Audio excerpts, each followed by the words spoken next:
Bueno, buenas tardes, noches. Gracias nuevamente por la invitación, es un placer. Creo que he estado desde su primera en todas las presentaciones, en todas las conferencias desde la creación de AUDE. En mis antiguos roles, fundamentalmente durante 7 años como director nacional de energía, luego de un breve tiempo como director de cambio climático y ahora en la responsabilidad de planificación en la Intendencia de Montevideo. Bueno, quiero comenzar compartiendo mi visión sobre qué significa para el mundo el problema energético. Y esa escalerita nos muestra cómo ha evolucionado, o crecido, mejor dicho, el consumo de energía a lo largo de la evolución del hombre, desde la energía simplemente gastada para la alimentación, luego servicios para producción de bienes, salto fundamental de la revolución industrial y fundamentalmente el gran crecimiento que ha tenido en la última década y fundamentalmente a su vez en las últimas décadas.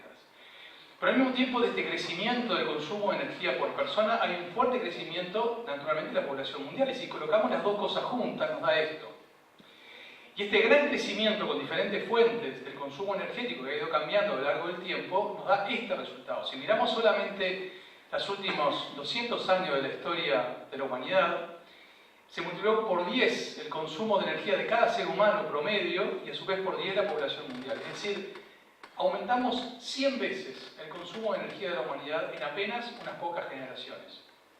Y naturalmente, como ustedes saben, el gran problema es que lo hacemos en base fundamentalmente a energéticos no renovables. De hecho, casi el 90% de toda la energía primaria que consumimos es en base a fuentes no renovables. Con lo cual tenemos el problema energético, que es cómo hacemos para garantizar una demanda creciente, fuertemente creciente y fuertemente basada en energéticos que en apenas unas pocas generaciones estamos agotando, algo que a la naturaleza le llevó millones o decenas de millones de años de producir. Pero no termina ahí el problema. Porque si vemos eso, que son justamente las variaciones de los costos, en general commodities, de los energéticos, de esos 4 energéticos no renovables que representan el 87% del consumo de energía, vemos profundas variaciones, con lo cual son dolores de cabeza tremendos para la macroeconomía, y además una gran imprevisibilidad para los planificadores y, por supuesto, relacionado con problemas geopolíticos que apenas manejan unos pocos países en el mundo. La respuesta que han dado, en general, los gobiernos ha sido, en muchos lugares, los subsidios para evitar esos tremendos dolores de cabeza y, de hecho, de acuerdo a la Agencia Internacional de Energía, llevamos en este momento cerca de 550.000 millones de subsidios al año, lo que representa, para tener una idea, 10 veces el PBI de Uruguay. Eso es lo que subsidia en el mundo para hacer que para mantener de alguna forma el costo de los combustibles fósiles en valores más o menos controlables por la economía y por las costumbres locales. Por eso no tenemos un problema, tenemos al menos un dilema energético. No solamente tenemos que garantizar esa demanda creciente con energéticos no renovables, sino que además tenemos que hacer frente a los desequilibrios en la economía relacionados con la geopolítica internacional. Pero tenemos más problemas que ese cambio climático, como sabemos. Desde la revolución industrial no han cesado de crecer las emisiones de gases de efecto invernadero producidos por el sector energético, a tal punto que, bueno, pues las consecuencias hoy en día están claramente a la vista. Inundaciones cada vez mayores, sequías al mismo tiempo cada vez mayores, cada vez más importantes, fuegos de campo totalmente descontrolados, que son cada vez más frecuentes, tormentas devastadoras, cada vez más intensas en algunos casos. Es decir, fenómenos climáticos, eventos climáticos extremos que no solamente son cada vez más frecuentes, sino que además son cada vez más intensos. Eso es lo que ha comprobado la ciencia, un análisis estadístico de la evolución de este tipo de fenómenos. Y naturalmente eso implica pérdidas económicas fenomenales. Por ejemplo, un único evento extremo en El Salvador costó algo así como el 60% del Producto Bruto un año. En Uruguay, un evento extremo hasta hace unos pocos años, una gran sequía, podría costar 2.000 millones de dólares entre los sobrecostos energéticos y los impactos sobre el sector agrícola ganadero. Y naturalmente los impactos llegan a los seres vivos, llegan a los ecosistemas, llegan en particular con la reducción de más de 40% del espesor del casquete polar ártico, llega en muchas regiones del mundo y también llega sobre los seres humanos. Y llega fundamentalmente, impacta sobre los más vulnerables, que son los que tienen menos capacidades para hacer frente a situaciones de cambios bruscos, con menos herramientas y con menos posibilidades, con menos acceso a tecnología, con menos acceso a la financiación para hacer frente a estos cambios bruscos, repentinos y para los cuales no tenemos herramientas. La comunidad internacional durante muchos años debatió, fundamentalmente basada por los lobbies de las energías tradicionales, si existía o no un cambio climático, qué origen tenía. Por eso Naciones Unidas en el año 88 crea el Panel Intergubernamental de Expertos en Cambio Climático, el IPCC, que elaboró con relación a este tema. Los principales expertos del mundo, los 195 países del mundo, se reúnen y cada tanto emiten un informe. En su último, el quinto informe, hace ya 3 años, dijo, y lo cito: las observaciones muestran que el calentamiento del sistema climático es inequívoco y que muchos de los cambios observados de 1950 no tienen precedentes en los últimos miles de años de la historia de la Tierra. Y además dicen claramente, con un análisis estadístico muy claro, que hay por lo menos 95% del nivel de confianza de que el origen es antropogénico, generado por el hombre. Por eso no tenemos ningún problema ni un dilema, tenemos al menos un trilema energético: cómo garantizar esa demanda creciente en base a energéticos no renovables, cómo hacer frente a los desequilibrios económicos que generan las economías y cómo hacer para frenar el cambio climático provocado en casi un 80% por el uso de los energéticos. Pero además tenemos otro problema. Esta gráfica que yo suelo mostrar mucho es una fotomontaje de cómo se ve la Tierra de noche desde el espacio. Por supuesto fotomontaje porque no es de noche al mismo tiempo en la Tierra en todos lados. Y vemos cómo existen manchas literalmente negras donde viven cientos de millones de personas y donde no hay, al menos esta señal, que es el alumbrado público, señal del uso de la energía, mientras que hay otras zonas densamente iluminadas por la noche. Y esto en realidad hace que otro de los estudios, conclusiones fuertes de la Agencia Internacional de la Energía, que en realidad cerca del 40% de los más de 7.000 millones de habitantes del planeta tiene un acceso deficitario a la energía. Y mucho peor todavía, hay 1.600 millones de personas que desde el punto de vista energético viven como vivían los europeos en la Edad Media. La única fuente de energía es simplemente la leña, que cada vez les cuesta más conseguir porque los bosques están cada vez más lejos, se van aniquilando a raíz de esta utilización totalmente por fuera de los circuitos comerciales y sin ningún tipo de criterio de sustentabilidad. En general son las mujeres las que la usan para cocinar, para alimentarse y a veces hasta para iluminarse de noche, la única fuente de energía con la que cuentan. Y naturalmente eso agrava además un problema de género, porque son mujeres, niñas muchas veces, que no pueden ir a la escuela y que de esa forma aumentan el desequilibrio existente. Y en paralelo tenemos cosas como estas: un estadio que seguramente, en un país árabe, que seguramente en 2020 va a tener su momento de fulgor, cuando se jugarán 4 partidos de la Copa Mundial del Fútbol y luego quedará en el ostracismo por muchas décadas más o tal vez para siempre, con los cientos o miles de millones de dólares que se gastan en estas cosas. O por ejemplo, campos de golf en la mitad del desierto, donde la cantidad de energía que se gasta para desalinizar el agua, para poder regar esos campos y mantenerlos en el estado que requieren los golfistas, es absurdo. Y eso lleva a que, si comparamos lo que consume cada catarí promedio, es 50 veces lo que consume un habitante del África subsahariana promedio. Ese es el nivel de las desigualdades que existen en el mundo y que se reflejan en particular en el consumo de energía, en el acceso a la energía por los seres humanos. Es decir, no tenemos ni un problema, ni un dilema, ni un trilema energético. Tenemos al menos un cuatrilema energético que está relacionado, por un lado, con la necesidad de garantizar un consumo creciente en base a energéticos no renovables, de hacer frente a los equilibrios económicos y al cambio climático, y además buscar los caminos para garantizar el acceso adecuado a la energía a los 7.000 millones de personas que habitan el planeta. ¿Cómo? ¿Cuál es el futuro? ¿Qué es lo que nos espera? Y si analizamos rápidamente lo que pueden ser ideas de lo que puede llegar a pasar en los próximos 30, 40 o 50 años del planeta, nos encontramos en primer lugar con esto. Esto es la evolución de qué parte de la economía mundial le corresponde a los diferentes países. Y vemos cómo, si lo venimos en la línea punteada, de acuerdo a la paridad, a lo que se llama la PPP, la paridad de compra de los diferentes países, hace ya 3 o 4 años que China pasó a Estados Unidos como la economía principal, pero en todo caso, incluso con el PBI, sin corregirlo con el factor de compra, estamos hablando que en este momento China es la principal economía del mundo y que sobre todo, fíjense cómo crece, se multiplicó por 8 su participación en el mercado mundial en apenas unas pocas décadas, en 35 años. Y eso implica naturalmente nuevos liderazgos, eso implica nuevas culturas, eso implica nuevas imposiciones. Naturalmente los líderes en diferentes etapas de la cultura de la humanidad han tratado de vendernos al resto sus productos, sus culturas, sus formas de consumir.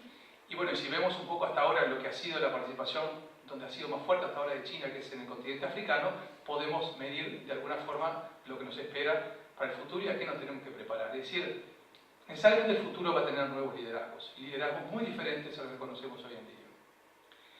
Pero además, pasan estas cosas en el mundo, que apenas 8 personas, en general relacionados con desarrollos tecnológicos o financieros, tienen la misma riqueza que la mitad de la población mundial.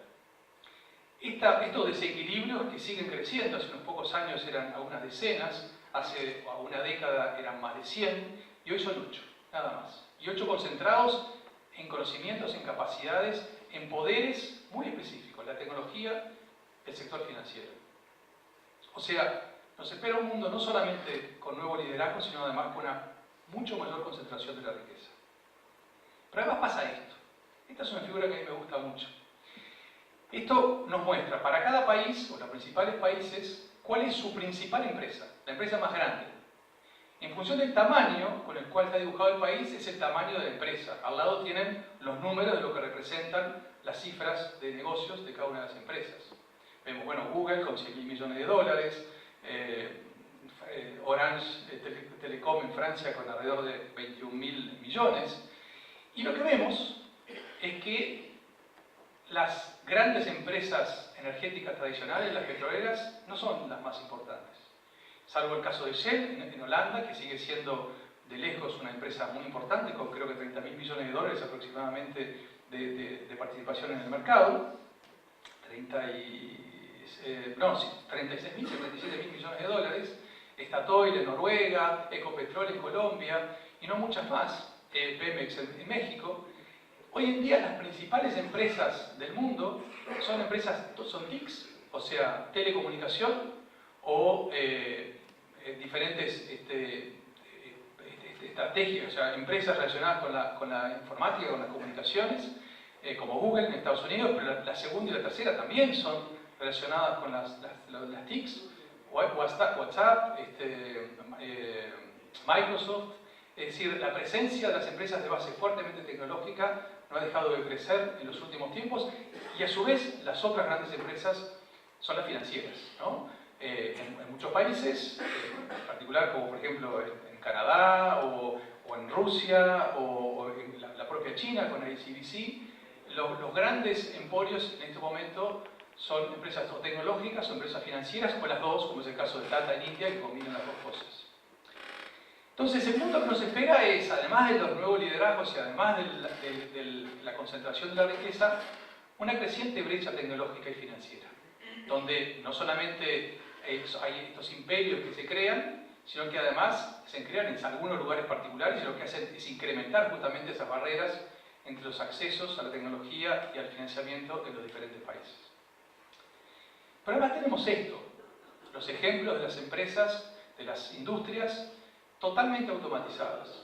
UPM, por ejemplo, en Uruguay, no tiene ni un solo operario trabajando en la línea, sino que están las 70 personas que trabajan de los 3 turnos, trabajan atrás de un vidrio en una consola de control simplemente. Y esto que sucede en una fábrica de automóviles sucede cada vez más en la mayoría de los países del mundo. Pero no solamente esta robotización tradicional de la industria, sino también robotizaciones bastante más modernas, robots que apagan fuegos, que pueden servir una mesa o que tienen la capacidad de agarrar un vaso de vidrio sin romperlo. Pero es mucho más allá la robotización y la informática relacionada con esto, que es una imagen para mí muy impactante también. Es cómo ha variado el costo de producir una unidad de memoria en la informática. Y fíjense que la escala de la izquierda es una escala logarítmica. Puse los números grandes para que se vea mejor. Pasamos de alrededor de 1.000 millones de dólares de costo de producción de un megabyte a una 100.000 milésima de dólar, que es lo que cuesta hoy construir una unidad de 1 megabyte de almacenamiento. Fíjense que pasamos, creció 10 millones de millones, disminuyó 10 millones de millones de veces el costo unitario de producción de una unidad de almacenamiento. Algo parecido pasa con la capacidad de cálculo de la informática. Estamos hablando de 60 años, nada en lo que es la historia de la humanidad. Y eso nos lleva a esto, naturalmente, a la inteligencia artificial, a las posibilidades hoy que van más allá de simplemente la robótica, sino la conjunción de la robótica con la inteligencia artificial, que nos hace que cada vez más tengamos desplazamientos de trabajos tradicionales por parte de máquinas de diferentes tipos. Hay varios estudios, a cada uno es más asustador que el anterior. En particular, hay uno ya tradicional de dos investigadores de la Universidad de Oxford en Inglaterra, que muestran cuál es el impacto sobre el desarrollo de las sociedades y de las fuerzas laborales de este aumento de la inteligencia artificial y de la robotización, de esta automatización del trabajo. Y en particular, en Inglaterra, muestran que para el año 2045, apenas en menos de 30 años, alrededor del 50%, de hecho el 47% es el estudio de los puestos de trabajo, de los tipos de trabajo que existen hoy en día, van a desaparecer. Es decir, vamos a ser reemplazados por diferentes tipos de máquinas, por lo menos la mitad de los puestos de trabajo que tenemos en un plazo cortísimo. Ya en el 2030 se van a ver algunos de estos efectos de manera muy significativa. Incluso se empieza a hablar ya en el mundo de lo que se llama la renta básica universal, es decir, cómo tendrían que hacer los gobiernos para garantizar que toda esa mano de obra que no tendría trabajo, qué es lo que podrían hacer. Y no estamos hablando simplemente de robots para la industria o para lo doméstico, estamos hablando de la medicina, estamos hablando de una cantidad de actividades que hoy pensamos que solamente seres humanos podemos hacer, porque la inteligencia artificial las va a hacer mucho mejor que nosotros en apenas unas pocas décadas. Entonces este mundo que vamos a conocer, ojalá todos nosotros, va a ser un mundo en el cual, además de la concentración de la riqueza y además de los liderazgos nuevos que vamos a tener geopolíticos en el mundo, esa brecha tecnológica además va a generar vínculos laborales muy diferentes de los que tenemos hoy en día. Pero sobre todo tenemos esto, que es el cambio climático. Y acá sí la ciencia es mucho más precisa que para toda otra cantidad de cosas. Lo que ustedes ven abajo de la línea es las evoluciones de las concentraciones de CO2 en el último millón de años. Claro, han habido cambios climáticos naturales en la historia de la Tierra, por supuesto. Variaciones muy importantes de la concentración de CO2 que implican que llevaron a variaciones muy importantes del clima en la Tierra. Pero nada se compara con lo que está sucediendo en las últimas décadas. Fíjense solamente dónde estábamos en el 2008 y dónde estamos apenas 8 años después.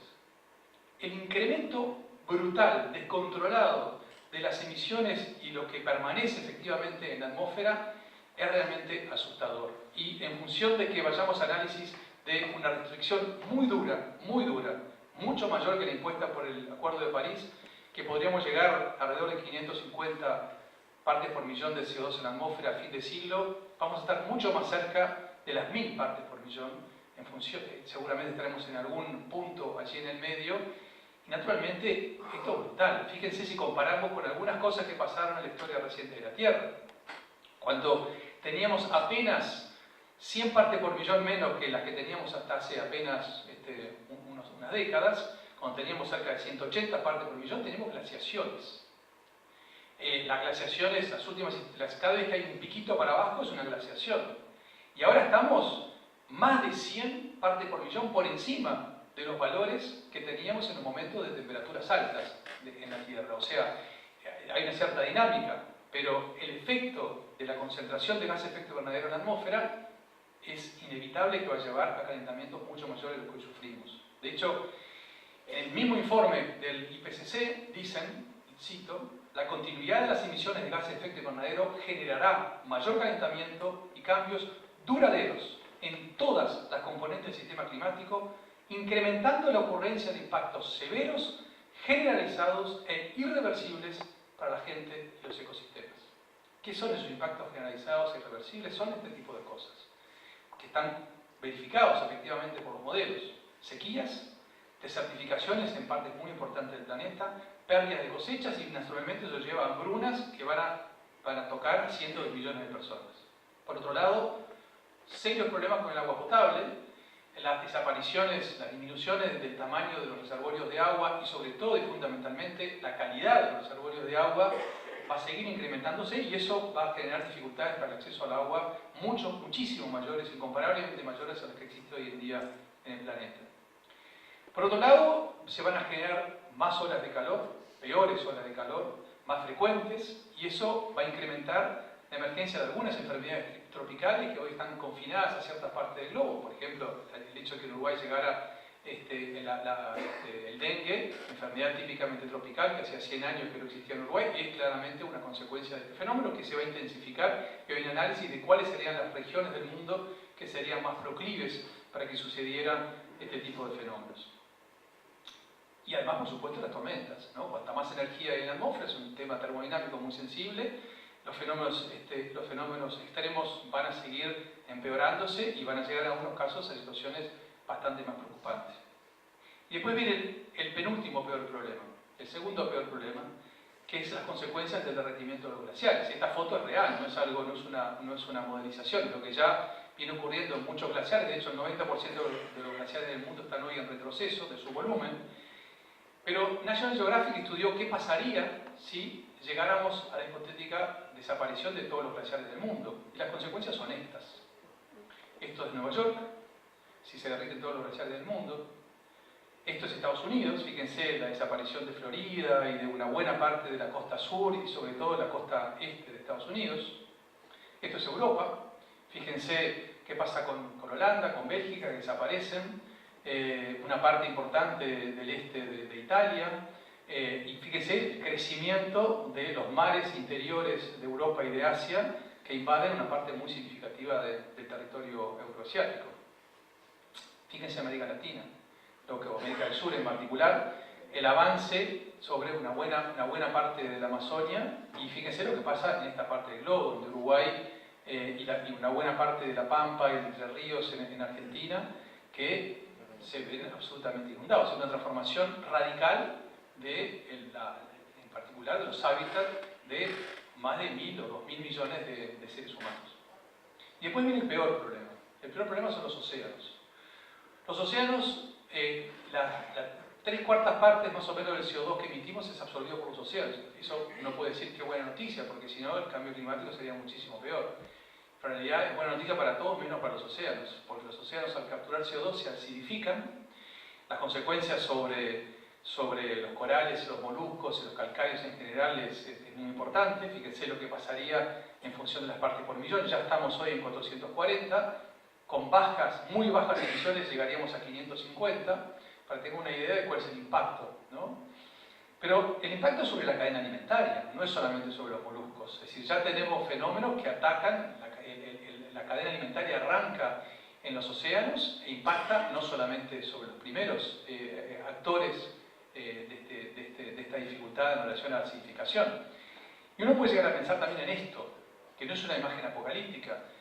Sabemos que la desaparición de los dinosaurios hace 65 millones de años nada tuvo que ver con la acidificación de los océanos, pero en cambio la mayor extinción masiva que se conoce de la historia, que ocurrió hace unos 252 millones de años, fue originada en la acidificación de los océanos, a partir de fenómenos muy diferentes al cambio climático, a partir de erupciones volcánicas, pero el hecho es que a partir de la acidificación de los océanos se modificó tanto la cadena alimentaria que de hecho el 99% de todas las especies vivas en el planeta desaparecieron hace 252 millones de años. Esto, la ciencia por ahora está analizándolo, la preocupación por la acidificación de los océanos crece, las pruebas, los impactos aumentan, hasta dónde vamos a llegar, eso es algo que todavía no está claro. O sea, que lo que está pasando es que este ritmo tremendo de la variación del clima, el ritmo radical que estamos teniendo, no lo pueden absorber ni los ecosistemas ni el propio clima del planeta. La resiliencia no aguanta. Ese es el mayor mensaje que de alguna forma nos da el panel intergubernamental de expertos en cambio climático con representantes de los 195 países de Naciones Unidas. Es decir, el mundo que nos espera seguro va a tener nuevos liderazgos, va a tener mayor concentración de la riqueza, va a haber una mayor brecha tecnológica y financiera, van a haber vínculos laborales muy diferentes, pero además vamos a tener que hacer frente a un cambio climático con efectos que potencialmente pueden ser devastadores, de acuerdo al mensaje de la ciencia. Y para terminar, el peor problema.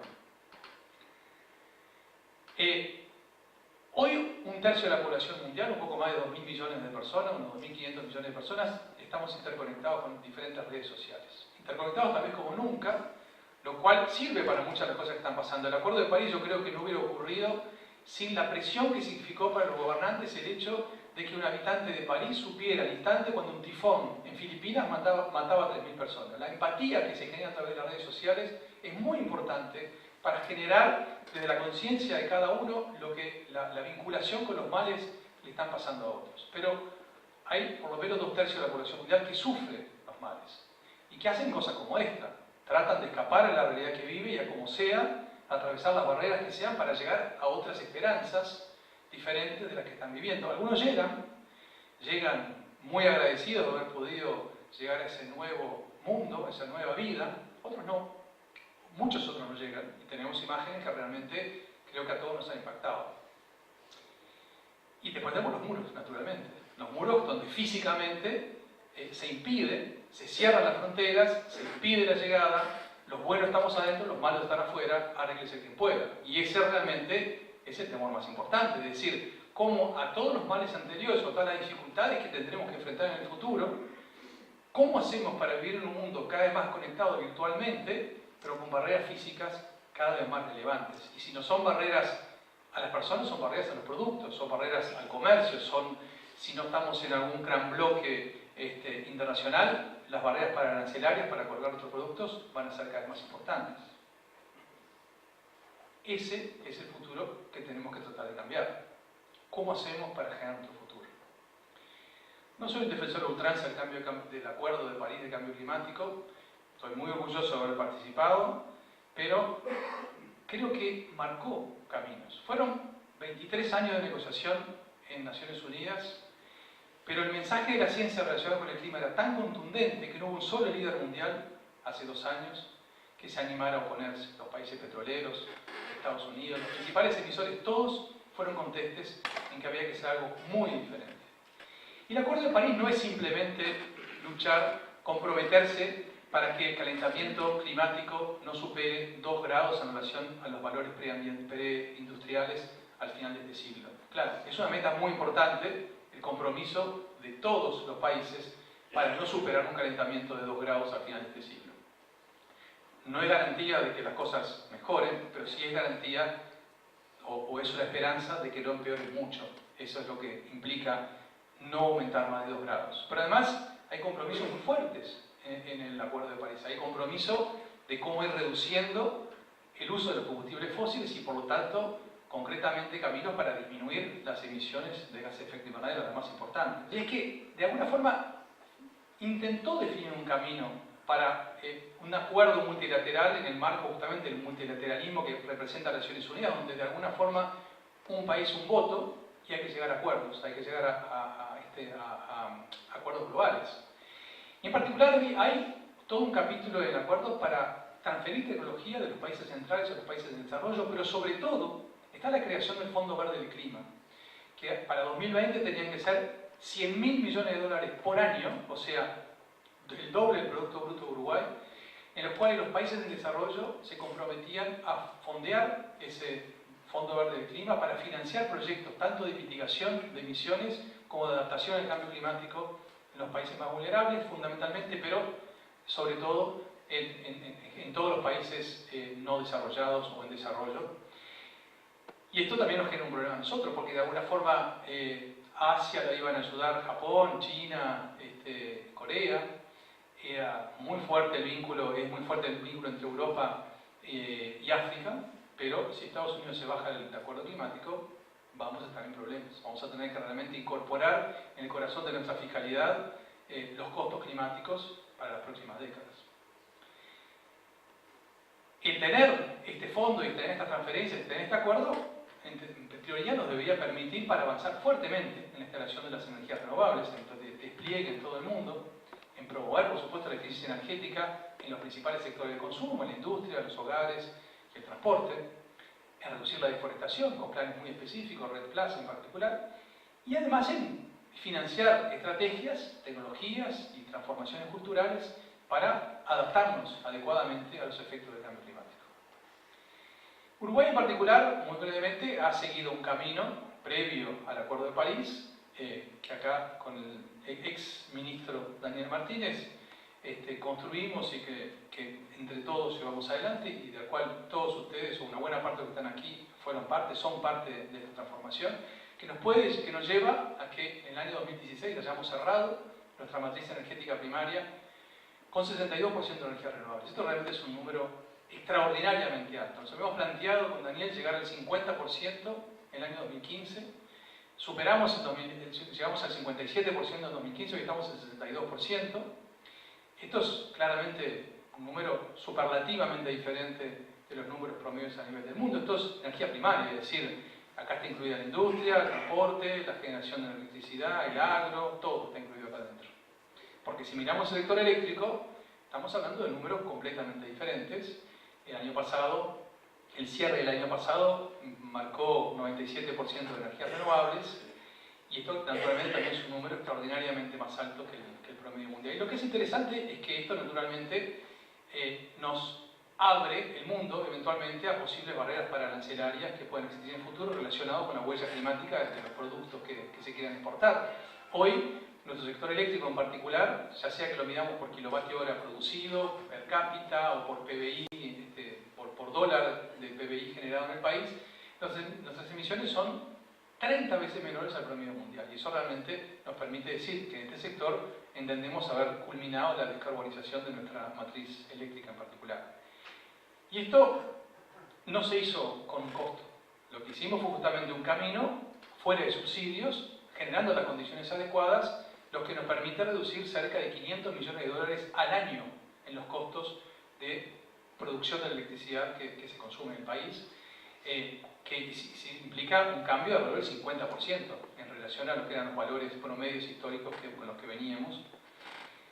Y al mismo tiempo, trabajando justamente con la política energética como un instrumento más de la integración social, hoy con mucho orgullo podemos decir que solamente quedan 3.000 hogares en todo el país aproximadamente a lo que está faltando acceder a la electricidad, algunos con sistemas tradicionales, otros con sistemas innovadores, pero para nosotros esto era central y yo quería señalarlo. Esto fue gracias a inversiones tremendas. 7.000 millones de dólares es algo así como el 15% del Producto Bruto de Uruguay en un solo año, y la generación de 50.000 puestos de trabajo, de los cuales muchos de ustedes que están aquí son uno de estos 50.000 que están acá adentro. Ahora, esto no es suficiente. No solo no es suficiente porque lo tiene que hacer un país.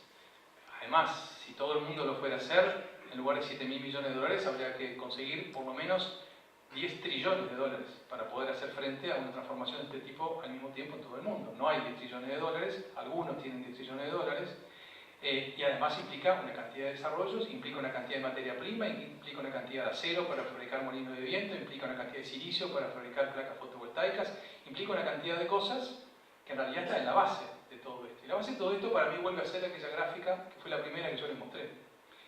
Esto es lo que podemos llamar la escalera de la energía. Y si vemos con un poco más de detalle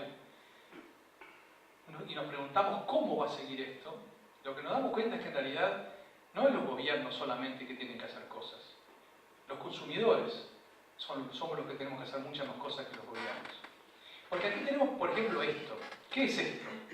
Esto lo que nos dice es que cerca de la mitad de toda la energía que consumimos como humanidad la gastamos en la industria. ¿Para qué? Para producir bienes de consumo. Es decir, cuando compramos el tercer vaquero o el cuarto par de zapatos o nos compramos un nuevo auto o lo que sea, o un nuevo televisor, estamos consumiendo energía. Y el consumo de energía está centrado en el aumento del consumo y el aumento, fíjense lo que es la diferencia entre lo que pasaba hace unos pocos años y lo que pasa hoy en día. Allí está el salto más importante, lo que gastamos para producir bienes de consumo.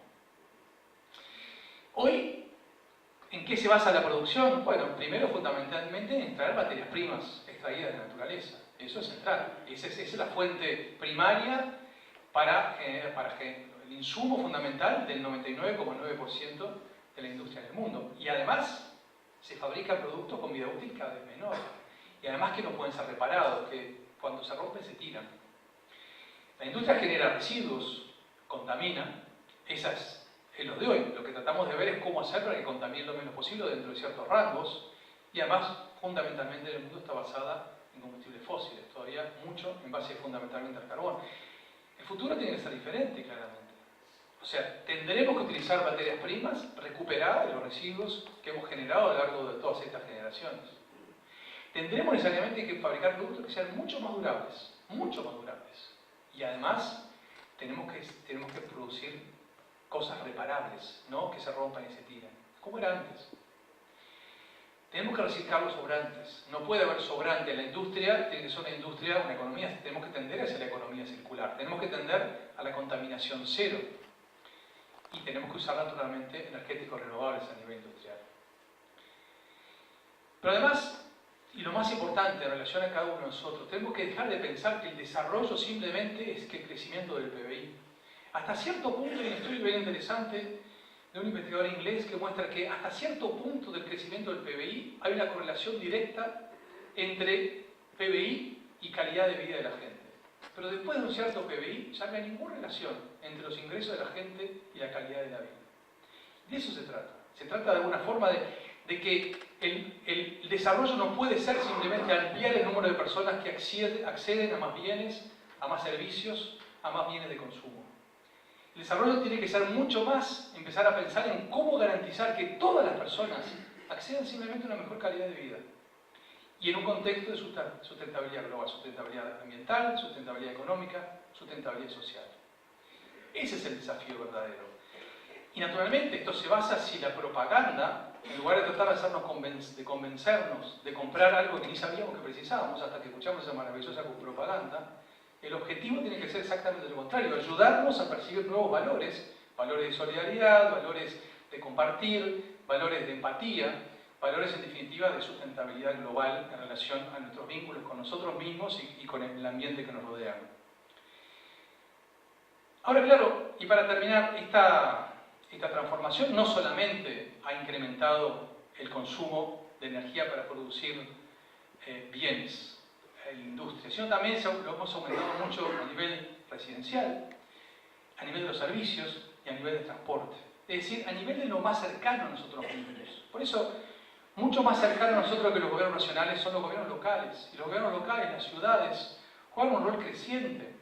Daniel, Montevideo, forman parte de un creciente número de redes en las cuales es a partir de las ciudades que se intentan transformaciones, porque las transformaciones son de la gente. Tenemos que estar lo más cerca posible de la gente para tratar de promover diferentes valores. Montevideo viene, al menos en esta administración, pero muchas cosas ya venían de antes, se han enfatizado algunas líneas que tienen que ver con la construcción de un nuevo futuro. Muy rápidamente. El impulso a la movilidad activa es un principio básico. Implica, entre otras cosas, un mejor aprovechamiento de los espacios públicos, siempre escasos, en una ciudad que siempre está en conflicto por el uso de los espacios públicos, implica naturalmente muchas menos emisiones.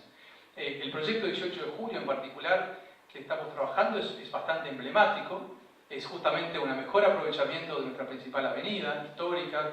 Cuando Montevideo se fue, la ciudad amurallada se desarrolló hacia el oeste a partir del 18 de julio, hoy sigue siendo un espacio central para donde vamos a manifestar todo lo que nos pasa, lo bueno y lo malo que nos pasa a los montevideanos. Y el objetivo es sacar los autos, que no los queremos en nuestra principal avenida, ampliar las veredas para tener más espacio para los peatones, instalar una ciclovía bien delimitada de punta a punta y tener simplemente los únicos motores que circulen allí sean ómnibus de transporte colectivo y eléctricos.